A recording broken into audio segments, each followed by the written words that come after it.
Councillor Black, can you She's the only one that can't hear. hold up? Can you give us a wave if you can hear? No. I'm just double checking. No. I'll ask her to rejoin and see if that. Check with one of the other councillors, make sure they're hearing. So to have. I thought other councillors online, others online are able to hear. So seems to be Yeah, a Dawn good looks issue. frozen as far as I can see. Oh, she's blinked there, so she is.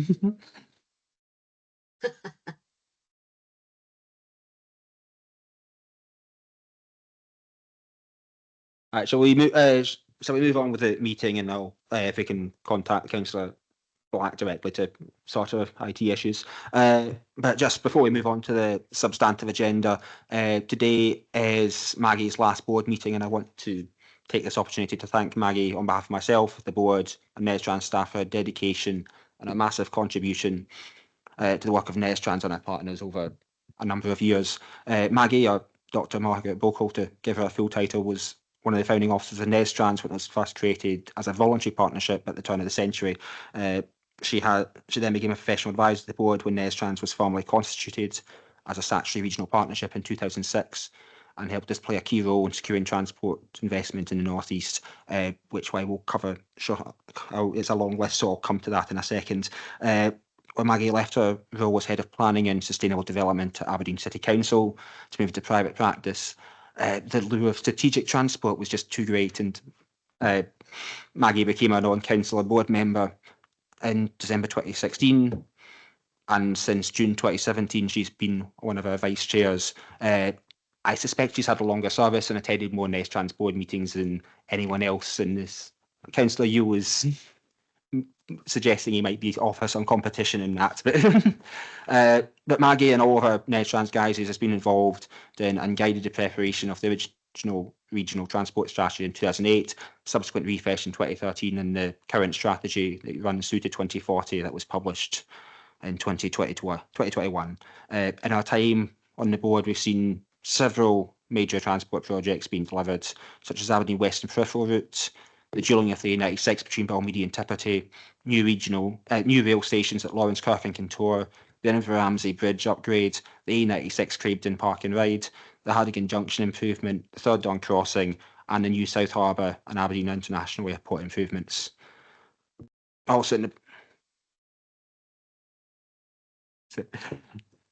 the back of the strategic approach that Maggie has always championed, we have seen sustained active transport investment across the city and Shire, such as the D-side and Formartin Way, within integrated travel towns and routes across the city.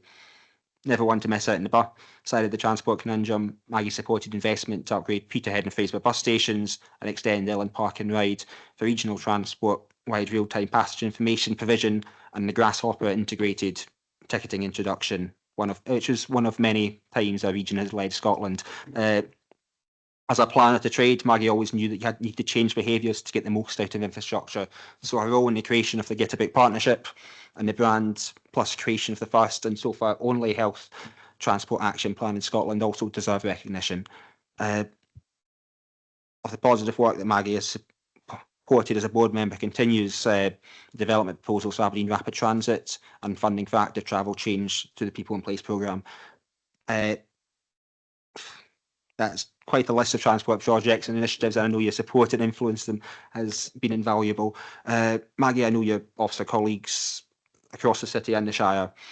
I've always welcomed your guidance in what can be a tough environment, and especially given the strong opinions people can have on transport. But more than all of that, you've been a good friend and a valued colleagues to officers and members across, on Nestrans and across both councils. Over a very long number of years, you've supported us through good times and tough times. So on behalf, I would like to thank you for the valuable contribution and the experience that you've brought to Nestrans. You'll be very much missed, and I'd like to wish you all the best for your future endeavours, and we will hope to see you come to time. We do always welcome back. Do we have anyone else? Councillor MacDonald. Thank you very much, Chair. Maggie, thank you so much for what you've done over the many years. You say it as it is. You say what you think, and you're a very experienced planner, but also a strategist who really has brought an amazing dynamic to the Nestrans Board. So for many, many years, from the bottom of my heart, thank you so much. You will be missed, and do not stray far, because your wise words, as Councillor Hutchison has already said, are invaluable, and Transport will always want to hear what you have to say about what goes on in our city and our region. Thank you. Ian. Thanks, Chair. I just wanted to say thanks to Dr. Bochel. She's served the city and the North East well in her various different positions over the years. I have never found, when she was an officer of this council, her advice to be anything other than entirely professional, if sometimes expressed quite colourfully, I seem to recall, at least in private. Maggie, thank you. You will be missed, but you'll also be remembered fondly. Alan. Yeah, I'm just going to come in and echo each of the comments that's been said. And on a personal level, I want to thank Maggie for her assistance that she gave me joining this board a few years ago. It certainly was very much appreciated. And as others have said, we will miss you on the board. Thank you very much. Okay.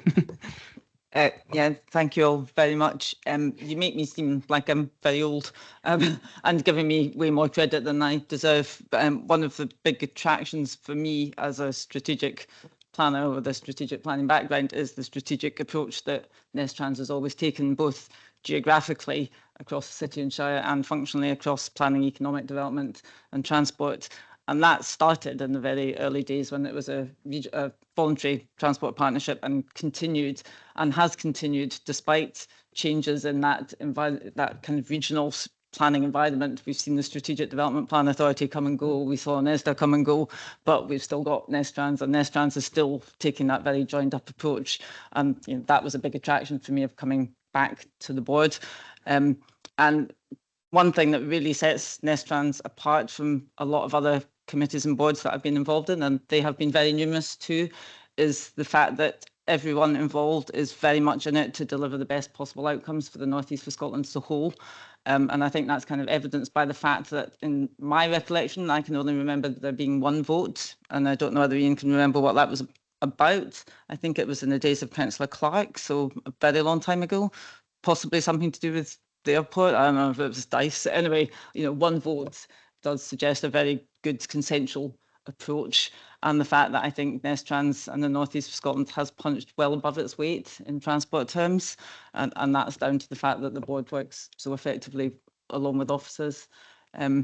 So yeah, I have very much enjoyed my time on Nestrans, and I will miss it, but I know that you'll carry on doing just as well without me.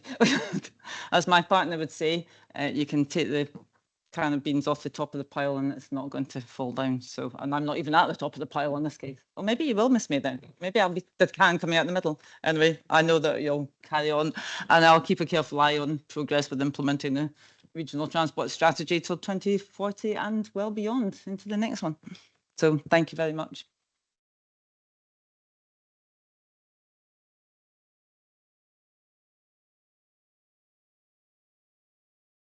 And thank you again. And I will now move on to declarations of interest and transparency statements. Do we have Miranda? Thanks, Chair. Just in relation to 4.3, it's just to note that I'm a transparency statement. I'm a council appointed board member on City Region Deal.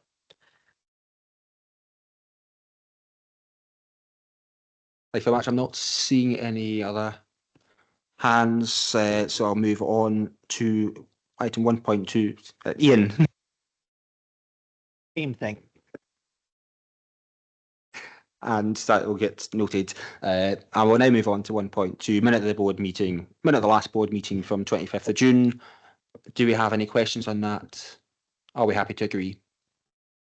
Agreed. Thank you very much. Item 1.3 is the meeting dates for 2026. I will note the dates are being set. That does include the provision to have meetings elsewhere, albeit the council chamber has been booked as a venue for every single one of those dates. But are we happy to agree the dates, or do we have any questions first of all? We're happy to agree the dates. Thank you. Item 2.1, 2025-26 budget matters, and I will quickly bring in Tina White just to give us a quick comment on this. Thank you. Actually, I think it's. Oh, so that's apologies, Jenny. Sorry. I thought that's why I was having the pause there. It's okay. Thank you, Chair. Tina does the accounts, so she'll be up next month.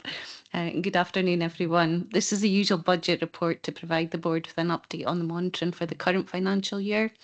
A summary statement of income and expenditure is given in Appendix 1 and shows spend of just over 910,000 to the end of August, and forecasts have been updated to reflect latest predictions. Appendix 2 shows the spend to the end of August and forecast outturns for the People in Place programme. It's also noted that Nestrans bid for funding to Transport Scotland's Zero Emission Heavy Duty Vehicles Skill Challenge Fund grant was successful, and an offer of grant of £32,500 has been received. Claudia will give you more details on the project in a separate freight report later in today's agenda. Due to some forecast underspend, a number of elements are presented for consideration in Appendix 3 to maximise delivery throughout the year. The board has been asked to note the monitoring position and forecast in Appendix 1, note the monitoring and position and forecast for People in Place in Appendix 2, note the grant funding for HDV decarbonisation awarded through Transport Scotland Skills Challenge Fund, and approve the environments set out in Appendix 3. And I'm happy to try and answer any questions on this report. Thank you. Yep. Do we have any questions, Sandra? No, it might be better coming at a different point in the agenda, Chair, but I really wanted to understand the move away from hydrogen when it comes to our cargo fleet, and the thinking behind that, and it does come up in several points over the course of the papers, so I don't know when it's best to take it. Claudia? Yes, thank you, Chair. The BEV study and the move to electric HGVs is basically as a response to the change in the market, which we feel is quite happening, with manufacturers pushing for electric HGVs, especially like the Chinese market is quite active there. And in terms of the market readiness, we feel that hydrogen isn't quite there yet. Thanks, Chair. It was really our cargo bikes that we had these 6 cargo bikes, and we were going to see if they could move over to hydrogen fuel, but it's no longer required, it says, and I assume that's because we are going to go electric as well.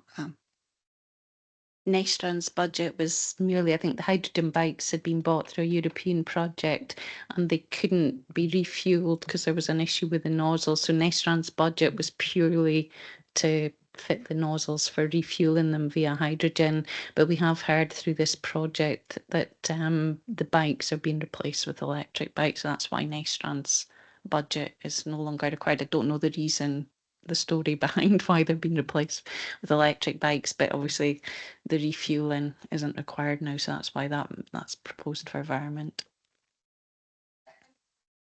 Chair, it does kind of fit with what we know about hydrogen and how hydrogen might be useful for the bigger, clunkier transport options rather than cargo bikes. So it does make sense. I'm not questioning it. It's just to make it clear that is a bit of a change in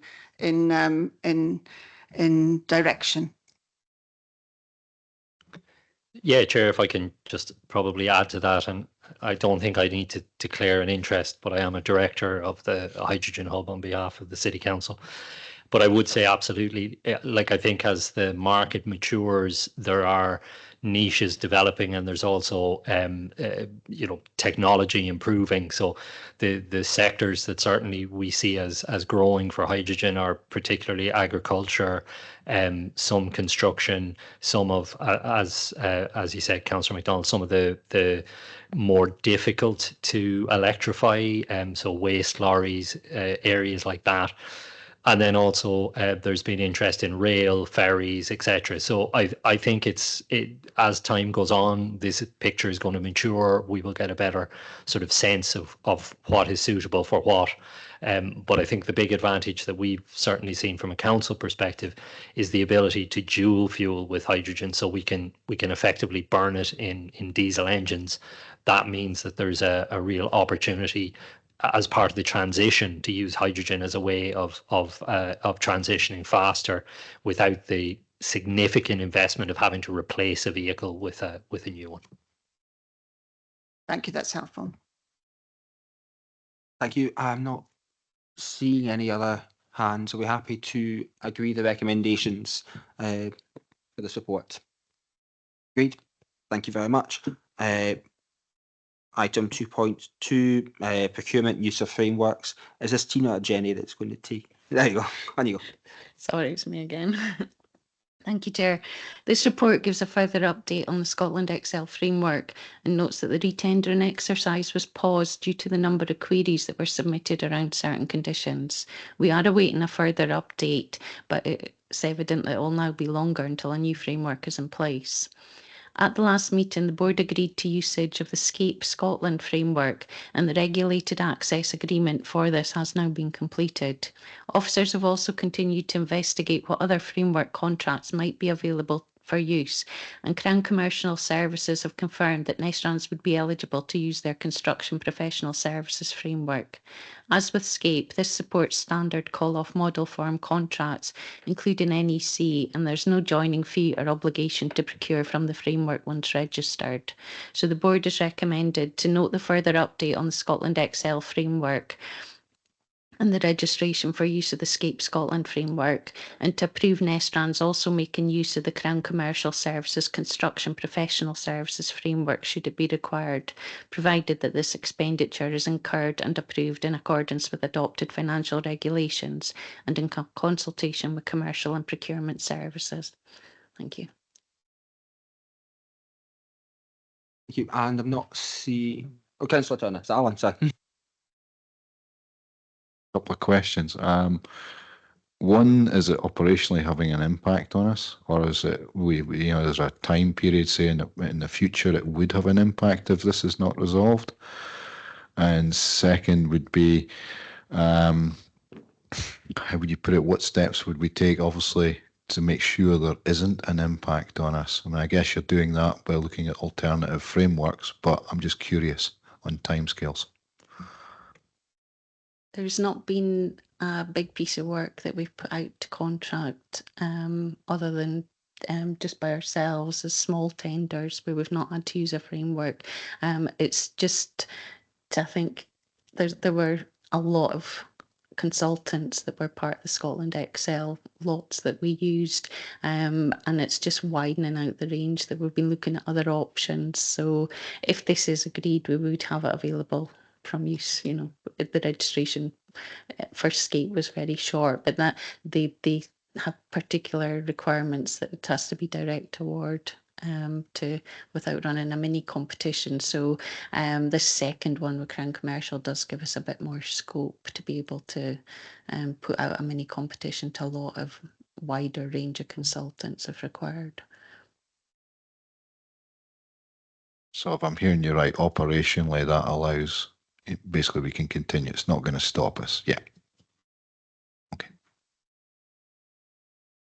Thank you. I'm not quickly looking around for any more hands. In lieu of that, are we happy to agree the recommendations?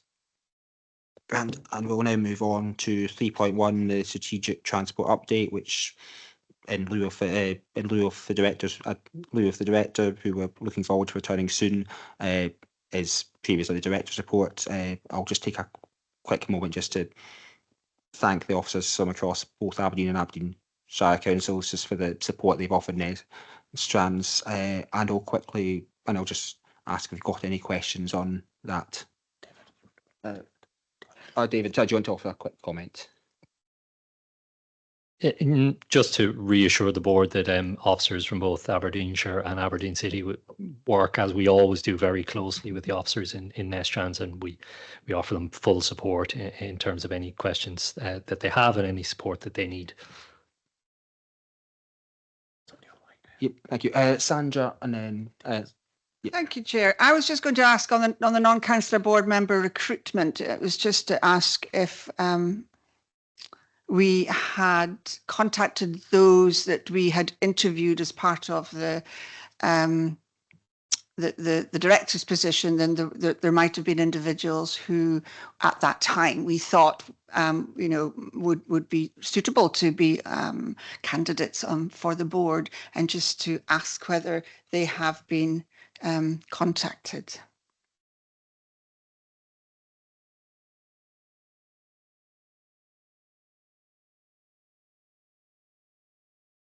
Jenny, do you want to give that a shot? Sure. I know that the post has just been advertised. We haven't contacted any individuals as such. So I'm looking at those that were in the interviews, and it was certainly something that I made and I think we all agreed would happen. So if we could go back to Aberdeenshire HR, who are doing the bit of work, and see if that's something, because there's not much of a gap now between people being able to put their names forward. But if we caught it today, then I think it's the 19th is the closing date. So, just in case those individuals had missed seeing it in the way that has been described in the paper as being advertised. No, but I would agree with that. If it's possible to have that advertised, do ever advise to them. Yep. Yeah, we can know.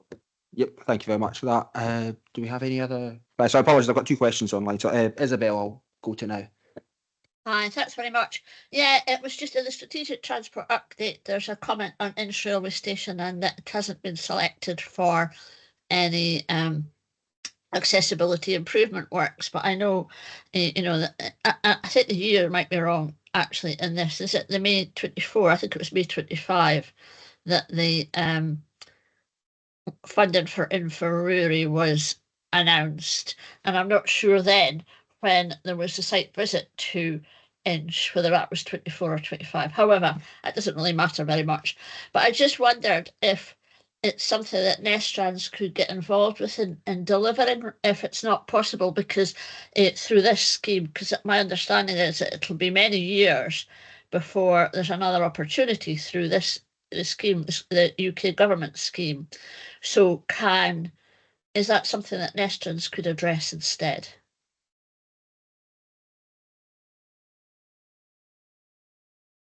Caroline? Thank you, Chair. Thank you, Councillor Davison, for that question. We anticipated this may come up. It's something that we would, it's something that obviously we look to continue to progress, because we're aware of the accessibility challenges around Inch, and despite the fact that it's not been successful funding on this occasion, we would seek to identify opportunities in future, and it's very much something that we continue to seek to progress where those funding opportunities would arise. So it's not something that we've stopped considering, because we do believe as an organisation that it is important. That's great. Thank you very much for that. Thank you. And I've got Colin next with a question. Thank you, Chair. Just a quick one in the Appendix B. I noticed there was the trip down to Dundee to the Cycling Scotland and Transport Scotland conferences down there. I was thinking about this. Arbroath just had a brand new cycle lane put in and taken away some road dual carriageway. Kind of thinking about benchmarking, I was a wee bit jealous about what they've done. Is there anything that they've done or how they've done it that we can learn from on that, in a sort of benchmarking way? What is it they've done differently, or what have they got that's different to us that we can learn from?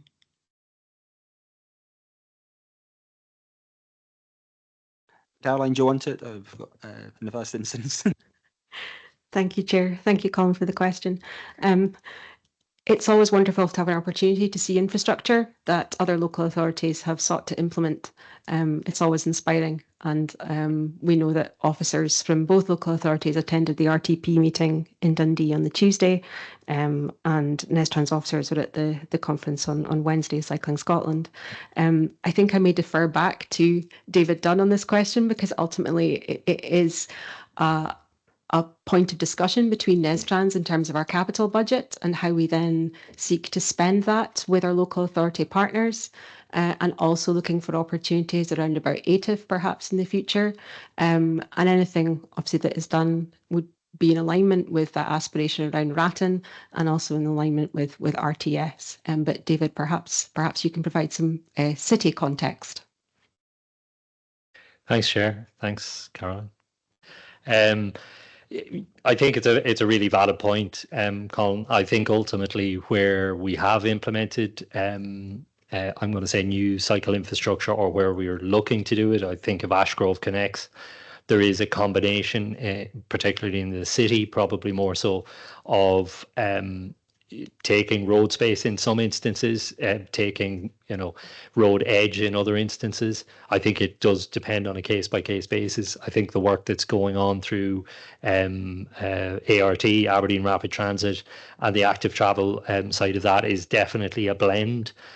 Fundamentally, particularly in the city where you've got hard stops on both sides of the road corridor, i.e. you've building lines, ultimately it will be carriageway in some cases, but I think it depends on the development as it comes forward. And then in the Shire, I think where there is possibly more opportunity on to the edge of roads to take land, I think it might be a different scenario. But I think there's definitely a commitment there to do it. But as you're well aware, these projects just take time, and the more we take away, the more funding obviously is required to deliver them. Yeah, so the Arbroath one, I mean, how long did it take them to get from starting to get that completed? It's just I'm wondering how they managed to do these things in the timescale when we've had discussions, and I know there are issues along things about paths and cycleways that seem to go on for years and years and years, and it's just, what is the difference? How can we learn from other people to get those things progressed, rather than just sitting in a consultation after consultation, planning after planning, etc., and actually delivering some of these things? It's maybe a bigger question for everybody, but you look from the outside, and these things seem to be getting done and Arbroath seems to be a good example of that. But yeah, I don't know where I'm going with this now, but it just, I'm looking at these things and thinking, are we doing our best on this? What differences could we make? And I'm not really looking for an answer on that, because I guess there are so many different issues about it. But it's maybe something we can think about, looking at benchmarking with some of these other people and seeing how do they go about it. Is there more? Do they apply for more money? Do they have bigger schemes? Where do they have? Do they put specific people in place for doing these things? Is it a political will? Is it a what are the differences? Thank you. So if I can just come back on that one, Colin, I'll definitely go away and we can benchmark against that to see what the timeline was. I suppose I would always caution members in terms of cutting the ribbon is the easy bit. Getting to a position where the ribbon gets erected is the difficult bit. But let's see, because I think it's a fair challenge. What was their timeline? And we can find that out. Okay, thank you. Yep, and I'll bring in Don now. Thank you very much. I'm very glad to hear that we are still seeking further funding opportunities for Inch Station. What I'd like to know, to expand on that, is there already a worked up design or plan of what works could be done and how much it's going to cost, or are there other obstacles, bar funding, that are in the way of a project for accessibility occurring there? And secondly, a question on the Stonehaven ticket machines at 7.1 and 7.2. So it's just to have an update. At the time of writing, the report says Nestrans is currently awaiting a response from ScotRail. So have we had a response yet? And if so, what was it? Thank you.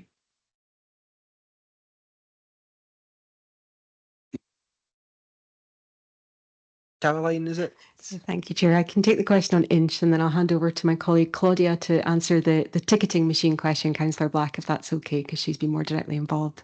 To our knowledge, and please bear in mind that we are absent a director at the moment, we are not aware of there being any formalised plans worked up for Inch, and that would obviously seek to be progressed should funding be secured. But I'm happy to make further inquiries around about that and respond to you directly by email should that be. Okay, I'm seeing a nod. I will take that away as an action for after the meeting, and I'll hand over to Claudia to address the question about the ticket machines. Yes, thank you, Councillor Beck, for the question. No, we haven't had any response from ScotRail yet. Certainly something we will follow up, and we've also got the quarterly rail meeting coming up where this will be raised again. But I'm happy to drop them an email and remind them and chase them. Okay, that's super. Thank you both.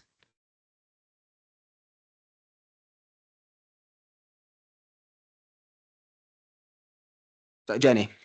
I was going to note that there is the Inch accessibility study that was done to detailed option appraisal stage, and that is on the Nestrans website within the document section.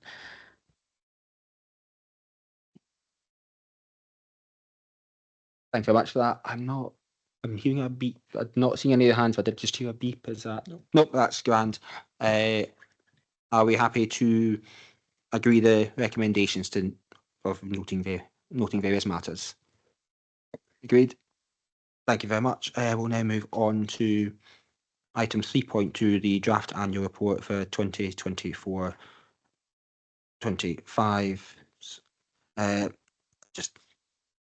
Jenny, do you want to just give us a quick comment on that? Thank you, Chair. It's within the Act to constitute regional transport partnerships, there's a statutory requirement for each RTP to publish a report on the performance of its functions each year and to submit it to Scottish ministers and constituent councils. A draft annual report for 24-25 has therefore been prepared and is presented in Appendix A for consideration by the board, along with a draft forward for consideration by yourself, Chair. Following any feedback, a final design of the report will be prepared for publication on the Nestrans website, but should there be any substantive changes required, advised draft will be provided to the Chair and the Vice Chair for final approval. So the Board's been asked to consider the draft 24-25 annual report presented in Appendix A, subject to any further amendment and presentation of the revised draft to Chair and Vice Chair, approve publication of this report on the Nestrans website once the design has been completed, and instruct a link to the published report to be sent to Scottish ministers and the chief executives at Aberdeen City Council and Aberdeenshire Council. And I'd just like to acknowledge the help from colleagues in the preparation of this draft report, and hopefully between us we can answer any questions should there be any. Thank you. Thank you very much. And having you asked, Sandra. Thanks very much. A picky one to begin with. I'm not a great fan of when you've got tens of thousands of pounds that we put in the pennies, because your eye is drawn to very big numbers, and I don't, that's maybe something that can be looked at in the design. But my question really was around the marketing and monitoring figures that are there. I was quite surprised to see, particularly for marketing, that we have such a big capital amount and like no revenue, and I just thought, given the nature of marketing, I can understand it more for monitoring because you might have counters and stuff that you have to buy, but for marketing I just wondered why those a big capital amount and no revenue. And I guess for me the other stylized thing, I mean, where we've got zero in, it might be better just to put not applicable, because it looks almost as if we haven't we haven't put in any money. It's zeros. It's just for a better understanding of the tables. But you can maybe consider those when you come to do the final draft. Final. So I'm looking at page 61, for example, 62, onto page 62, where it says marketing, and there's the columns for revenue and capital.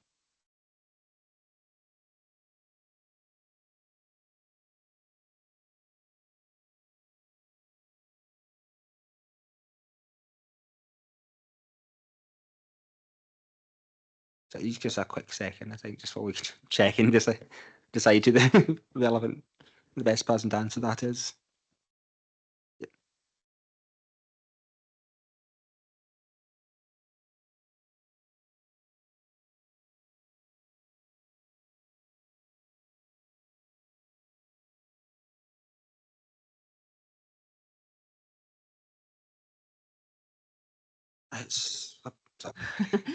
Apologies, that took me a wee while.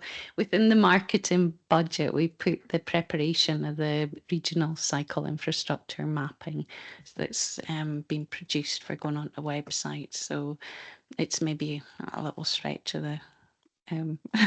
It was a budget. Yeah, it is. This is the People in Place programme rather than Nestrans' own budget.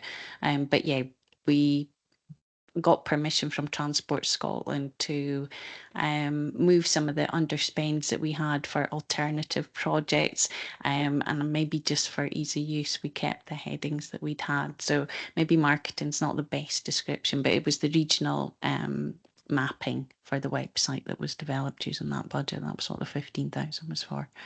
That's great. And have we got any budget to keep it up to date, which would presumably be, you know, an ongoing revenue type budget, because it is always good to get these capital items in, but it's maintaining them and making sure that they're fit for purpose going forward that matters too. There is a active travel action plan revenue for just general actions in the, you know, if there were updates this year that could maybe be taken from. Excellent, thank you. I've got Don first, then I've got Miranda afterwards. So Don.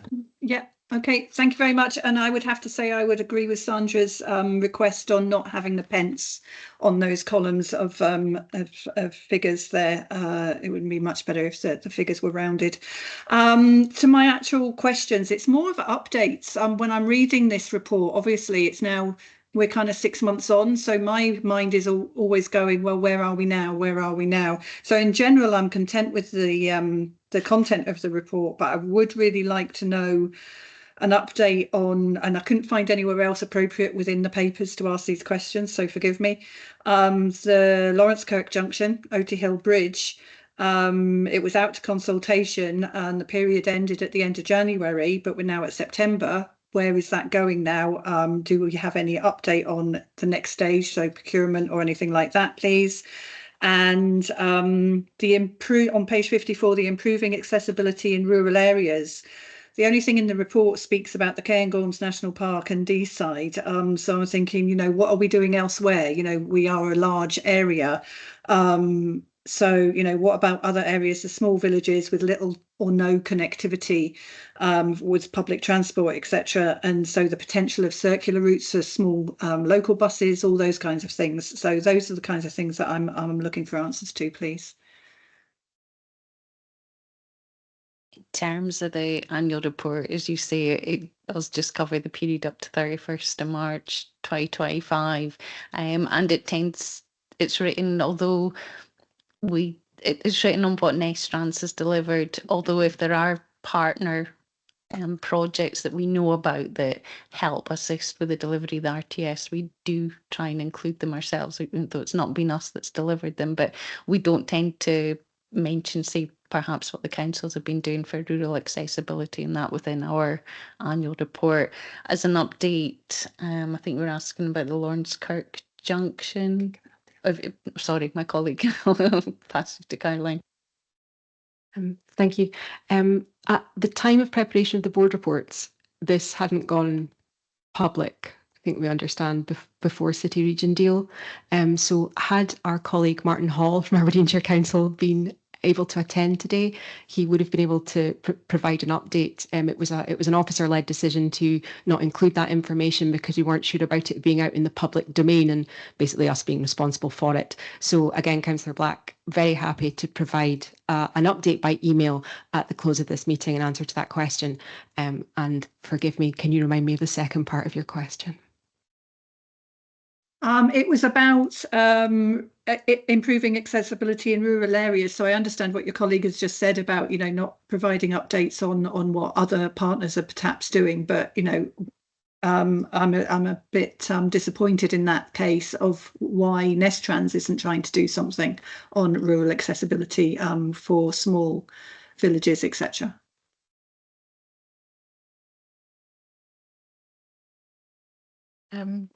Yeah, can I come in here? The work is referenced in the document, like in the agenda pack, in terms of mobility hubs, both in terms of Balata and also the wider network of mobility hubs. So we are looking at developing a network of mobility hubs in Aberdeenshire, which kind of takes into the rural aspect, complemented by a mobility hub network in the city.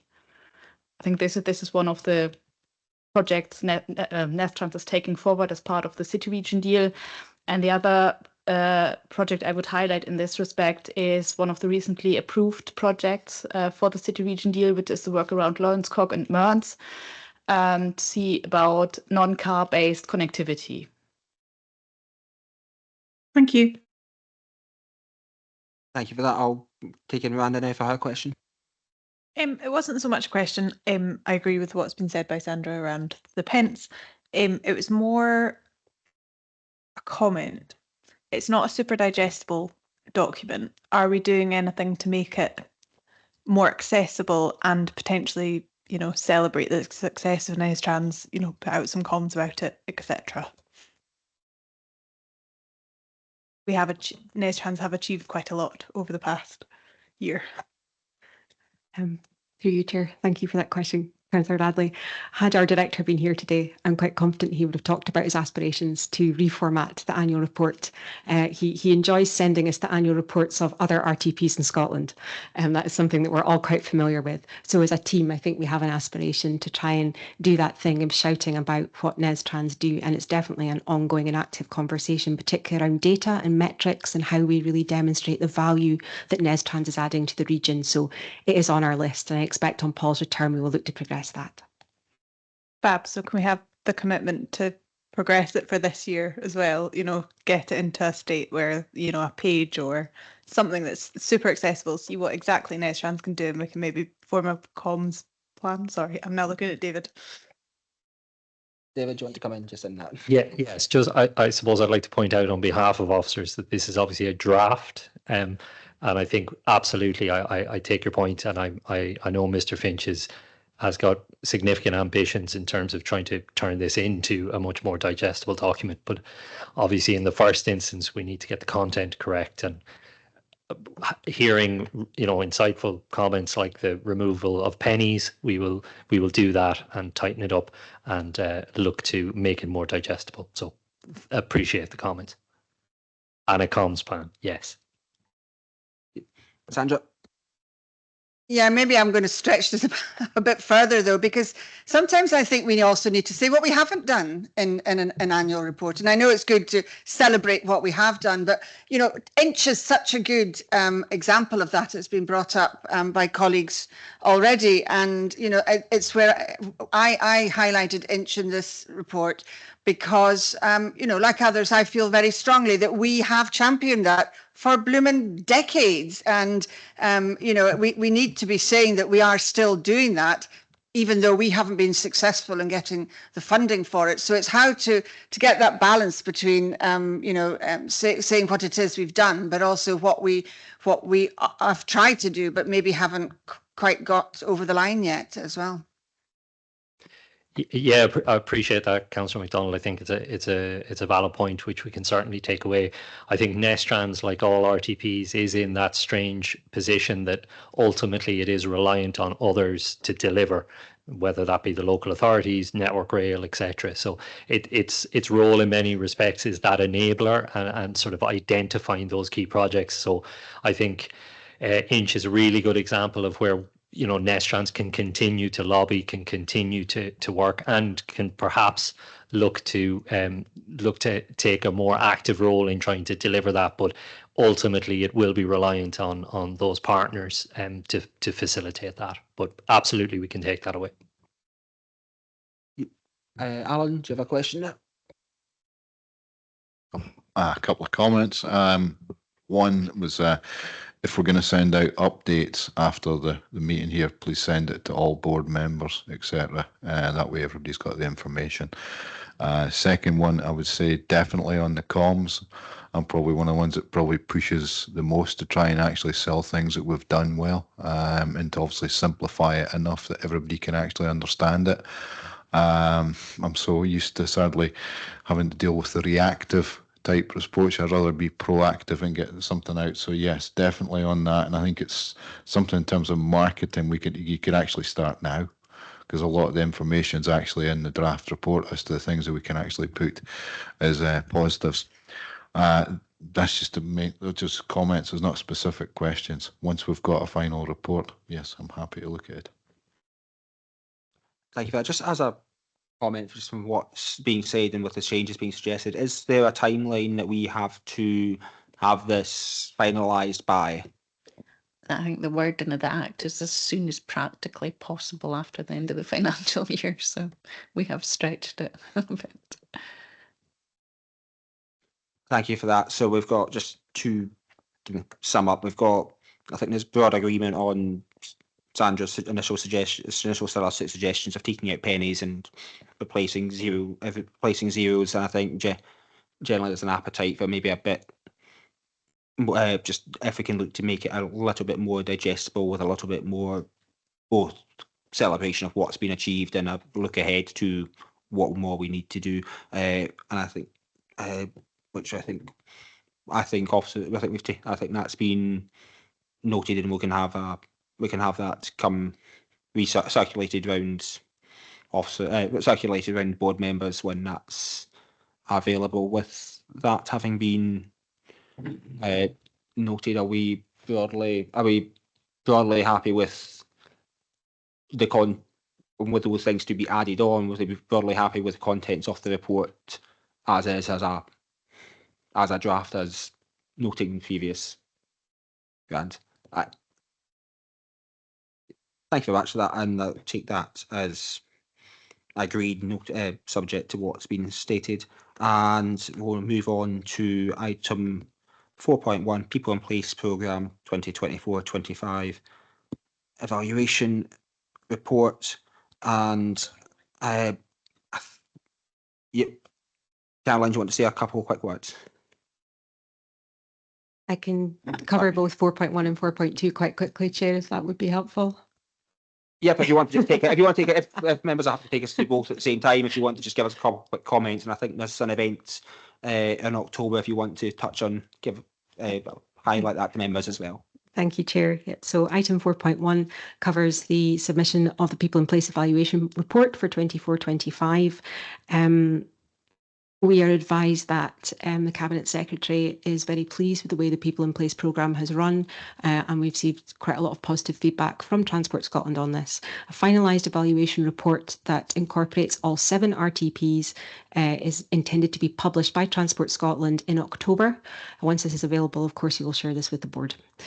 In terms of the evaluation itself, highlights the strength of the programme, and it's in the members area should you wish to view the Nestrans report.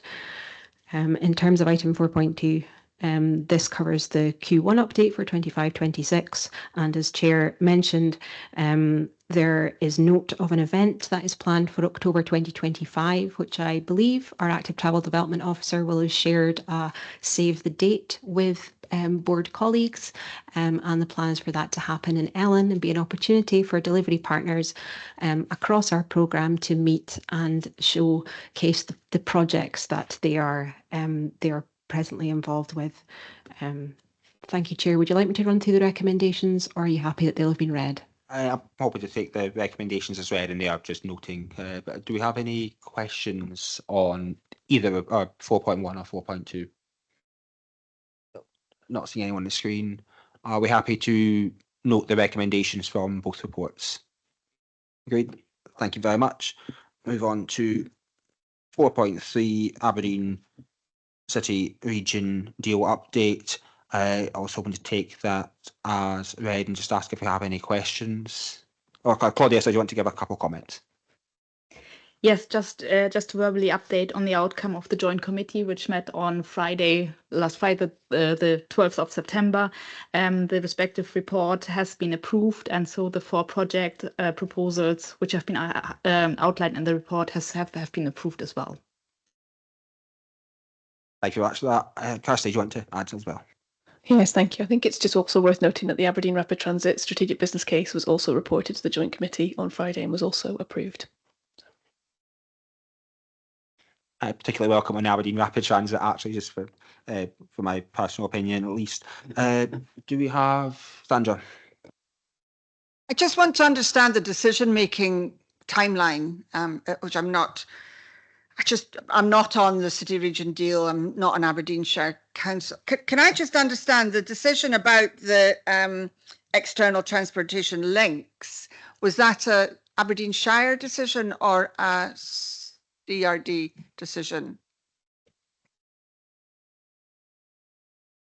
Just for clarity, we're talking about the Harbour Link Road. Yeah, so that says external transportation links to Aberdeen South Harbour. Yeah, so that in the first instance is a City Region Deal decision to make, because obviously it's funded through the City Region Deal. But in terms of the actual roads implementation side, that would sit with Aberdeen City Council as the roads authority. So the roads authority will have to make the formal orders, etc. But it was City Region Deal funded, or it is City Region Deal funded. Okay, that makes more sense now. Thank you. I'm not seeing any more hands. Are we happy to note that report? If someone can say agreed, or I'll take I can take silences. Thank you very much. All right, we'll move on now to 4.4, the freight action plan. And Claudia, do you want to give us a wee comment? I think there's an event on later this week as well. Yes, the Freight Forum is scheduled for this Friday, the 19th of September, and it's basically the focus will be on reporting back on the feasibility study we are currently conducting under for battery electric vehicles. So the consultant will be present to run a workshop there with people present. The update I would like to give also in terms of the feasibility is that following approval from the head of procurement, we've awarded additional work which has come to light by basically the need during the engagement with stakeholders to the study, and this was actioned under delegated authority due to time constraints, and I just wanted to ensure the board is aware of that and that this is formally recorded. And that can be formally recorded. I'm getting on from Mr. Mark there. Do we have any questions on that? I'm not seeing any hands. Can we agree that? Agreed. Thank you very much. We'll move on to item 5, progress report. Do we have any questions on that?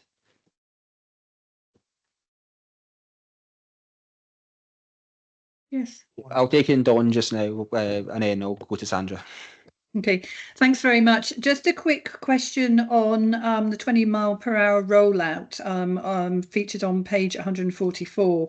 Aberdeenshire Council are rolling out next Monday, the 22nd of September. Within the papers, it says that Aberdeen City is in December 25, but obviously there's been a lot of press recently around a delay from Aberdeen City. So can you clarify the situation, please? Happy to take that, Chair. So the orders have been put through, but the rollout in terms of signage, obviously the 20 miles an hour doesn't become active or enforceable until the signage is erected. As you might imagine, within the city, that's a significant amount of signing that is required given the areas to be covered. So that programme of work is underway, and there was an update to the city's Net Zero Environment and Transport Committee recently, just highlighting that. So, sorry, if I could just come back. So is there a timeline then for implementation? There is a timeline for implementation, but that's been firmed up just at the moment with the contractors and with our internal services who'll be rolling that out. But effectively, as I say, it won't become enforceable until the end of that rollout process. Yeah, obvious that. Yeah, sorry, that's kind of obvious. If there's no signage, of course you can't enforce it. But it's more for those people that journey between Aberdeen City and Aberdeen Shire. There may be some confusion over where the 20-mile-an-hours are in force. Trying to encourage those people to slow down, etc. So it would be really good to know that we're kind of in sync, if at all possible. Also from a driving instructor's point of view and driving tests point of view, I know that instructors and examiners are questioning it, and it would make life a lot simpler if they knew exactly when to expect it. I'm happy to take that away and speak to my colleagues. Obviously, there will be comms around this, but it will clearly be implemented on an area by area basis. So in terms of knowing it, the signage will go up.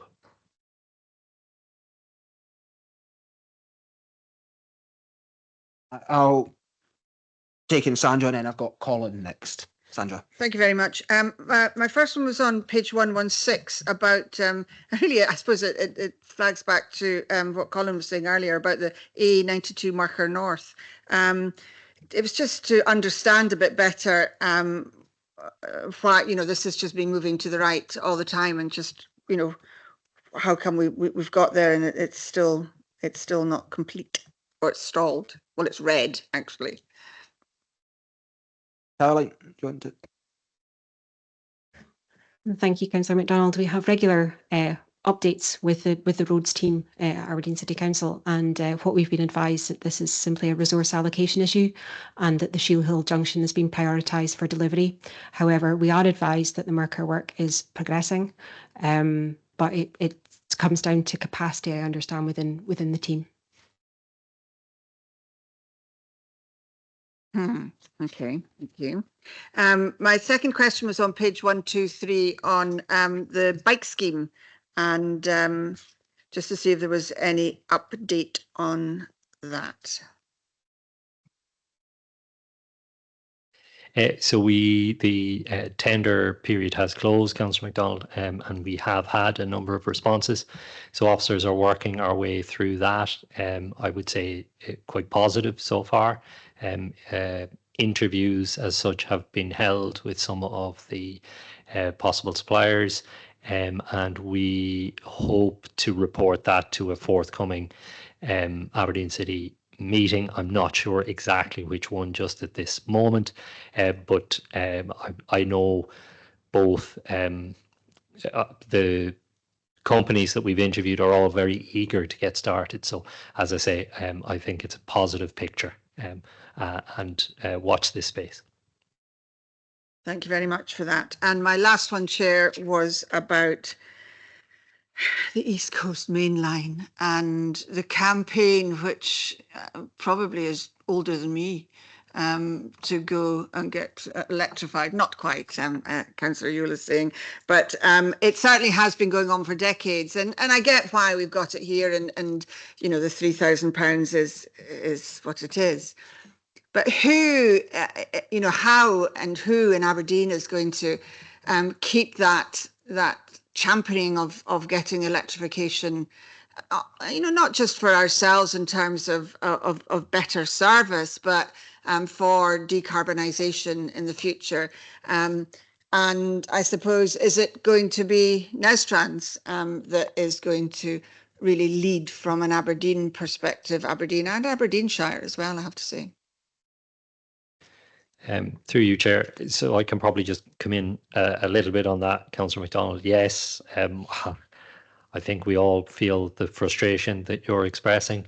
I will say that there are ongoing discussions in the background from a technical perspective. So I know with my head of planning hat on, we've had those conversations. There's a significant amount of work obviously required around bridges and structures in order to do that. Many of those bridges and structures are listed, and there's other complications. So I would say that there's a significant amount of work going on. Could that be faster? Absolutely. Could it have been delivered 10 years ago? I think that would be great. But I can certainly seek an update in terms of where progress is with that. Thank you. Thank you. And I think I've got Colin next. Hi, thanks. Yeah, just Sandra mentioned the Mercer North, and we explained that other priorities have meant that this has been knocked back. So I noticed earlier that there's a variant of 90,000 being put in. So, but there was 270,000 put in the Nestrans budget for that. Are we really going to spend that 180,000 before the end of the year if we're just going into detailed design on that part of the project? And again, yeah, this is one of the frustrations that I have. Ever since the AWPR was built, we've got a very dangerous bridge on the B999 over the AWPR for cyclists and for active travel. It's the reason I go on about this link is it's the only safe link that there's going to be for cycling, and it's been delayed and delayed and delayed. It just rolls over every year as far as I can see for looking back on reports. I would really like to see something that says what the plan is going to be when we're going from how long detailed design's going to take, how long procurement's going to take, how long construction is going to take. Do we have an estimate of when this is left over? To be fair, on the there is a link from Balmedy to Black Dog at the moment, so it's this stretch that is waiting and has waited for a long time to link up these two things. I understand that designs have changed, or the requirements for designs have changed, but are we going to build something that's fit for purpose, or are we going to build a dual carriageway for cyclists, which I don't think is required on this stretch? I think just something that is fit for purpose is required on that. Sorry, that's my little stamping my feet over. Thank you. Through you, Chair, I can certainly get an update on that from Mr. Mackay. As I think was mentioned earlier, there are two major projects, the Shale Hill Junction, but also the Harbour Link Road, which have got significant time pressures on them and have, I'm going to say, absorbed a huge amount of the limited resource that the city projects. But I know Mr. Mackay, as a keen cyclist, is very anxious to get this delivered as well. But I'll get an update and report back.